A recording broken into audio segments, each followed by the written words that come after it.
आज का ये वीडियो काफ़ी इम्पॉर्टेंट है। इस वीडियो में मैं आपको ये बताऊंगा कि पतिव्रता स्त्री को कैसे पहचाना जाता है।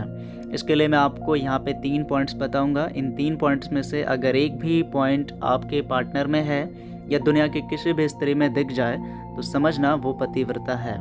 तो पहला पॉइंट है गैर मर्द के बारे में ना सोचने वाली।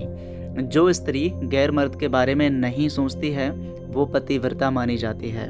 गैर मर्द से तात्पर्य दुनिया के सभी मर्दों से है, सिर्फ उसके हस्बैंड को छोड़कर। इसका मतलब यह है कि पतिव्रता एक ऐसी स्त्री होती है जो सिर्फ अपने पति की ही हो सकती है और दुनिया में किसी की भी नहीं हो सकती। यहाँ पर यह बात आपको समझना ज़रूरी है कि अगर आप कॉन्शियसली यानी कि रियल लाइफ में आप पूरी तरीके से ठीक हो, आप किसी के बारे में कोई थॉट्स नहीं रखते, कोई प्रॉब्लम नहीं है, लेकिन आप अनकॉन्शियसली अगर ऐसी गलती कर देते हो तब भी आप पतिव्रता नहीं माने जाओगे।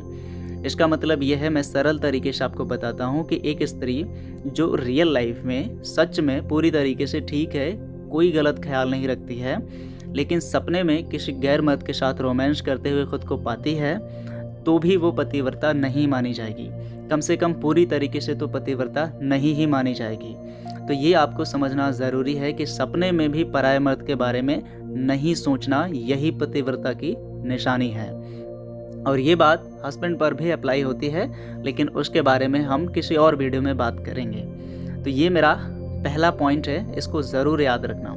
ओके, लेकिन एक इम्पॉर्टेंट बात मैं आपको बता दूं कि यहाँ पे सोचने का तात्पर्य क्या है। कि एक स्त्री किसी और के बारे में नहीं सोच सकती, ज़रूर सोच सकती है, लेकिन जो वो काम अपने पति के साथ करेगी, जो पति वाला रिश्ता निभाती है, वैसा कुछ अगर किसी और के साथ सोचती है तो वो सोच जायज़ नहीं है, वैसा ख्याल भी जायज़ नहीं है। ठीक है, तो मैं बात कर रहा हूँ रोमांस की, इंटीमेसी की, ऐसी सोच की बात कर रहे हैं हम। तो अगर ऐसी सोच का ख्याल भी आ जाता है तो पतिव्रता आपका टूट जाता है। तो ये आपको याद रखना है, पहला पॉइंट है कि जो सपने में भी पराये मर्द के बारे में ना सोचे वही असल में पतिव्रता है। अब आपको बताते हैं दूसरे पॉइंट के बारे में।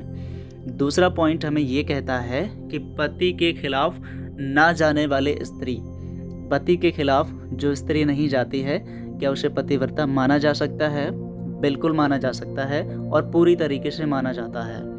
जो स्त्री कभी भी, ये भी सपने में हम इसको इंक्लूड करेंगे, कि जो स्त्री अपने सपने में भी अपने पति के खिलाफ नहीं जाती है वही असल में पतिव्रता मानी जाती है। चाहे उसका पति कितना भी बुरा क्यों ना हो, कितना भी जो है दुनिया का सबसे बुरा ही क्यों ना हो, दुनिया के सारे गुनाह उस पर थोप दिए गए हों, दुनिया में सबसे बड़ा गुनहगार हो, फिर भी उसे अपने पति का साथ देना पड़ेगा। अगर वो ऐसा करती है तो ही वो पतिव्रता मानी जाएगी।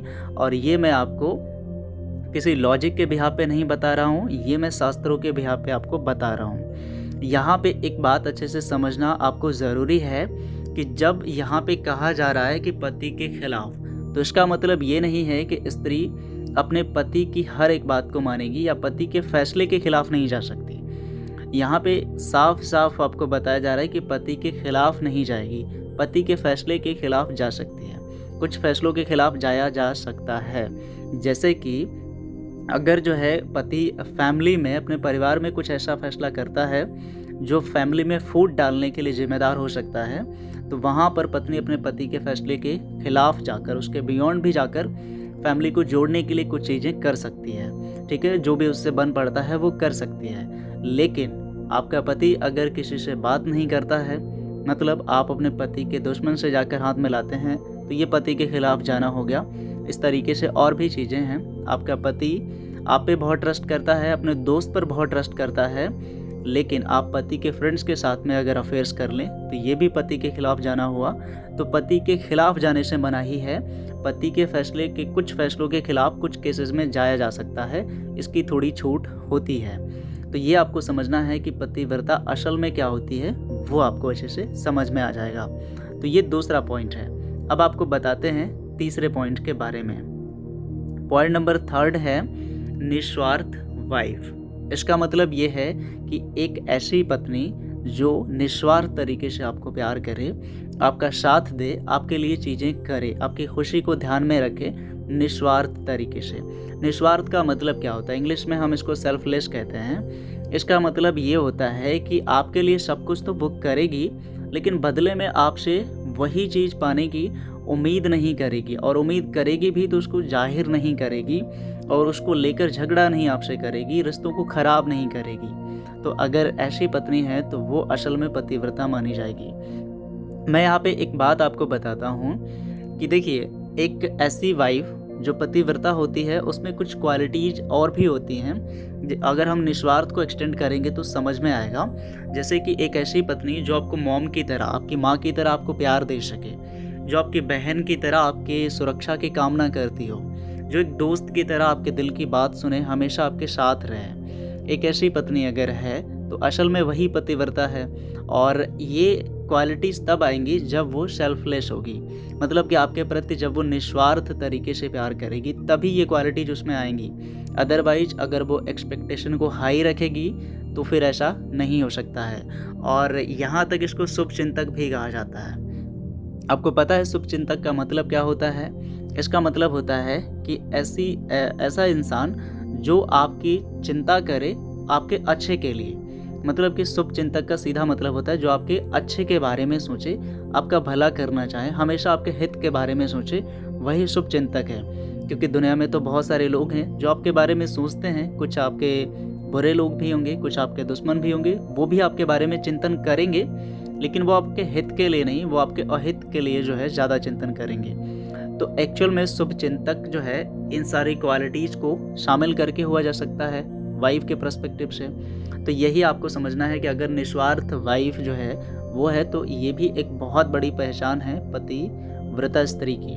तो ये 3 पॉइंट मैंने आपको बता दिए हैं। हम 3 में से कौन कौन पॉइंट आपकी वाइफ में है कमेंट में मुझे बताना, या फिर आपकी गर्लफ्रेंड में कौन से पॉइंट है वो भी ज़रूर बताना। तो ये बस वीडियो था, और उम्मीद करते हैं आपको ये वीडियो पसंद आया होगा, जानकारी आपको अच्छी लगी होगी। तो वीडियो को एक लाइक कर देना, कमेंट में जो भी आपके क्वेश्चन हो उसको ज़रूर लिखिएगा। अगर आप मेरे से डायरेक्टली कॉल पे बात करना चाहते हो तो कॉल मी फॉर एप्लीकेशन की लिंक आपको नीचे डिस्क्रिप्शन में मिल जाएगी, जाके उसको क्लिक करके इंस्टॉल कर लीजिएगा। उस पर ये पूरा सर्च मार दीजिएगा lovintercity@cm4, और वहाँ पे lovintercity यूट्यूब चैनल की आईडी मिल जाएगी, जिसके थ्रू आप मेरे को डायरेक्टली कॉल कर सकते हैं, कंसल्ट कर सकते हैं और अपनी प्रॉब्लम का सोल्यूशन पा सकते हैं। तो आज के इस वीडियो में बस इतना ही। Good bye and take care.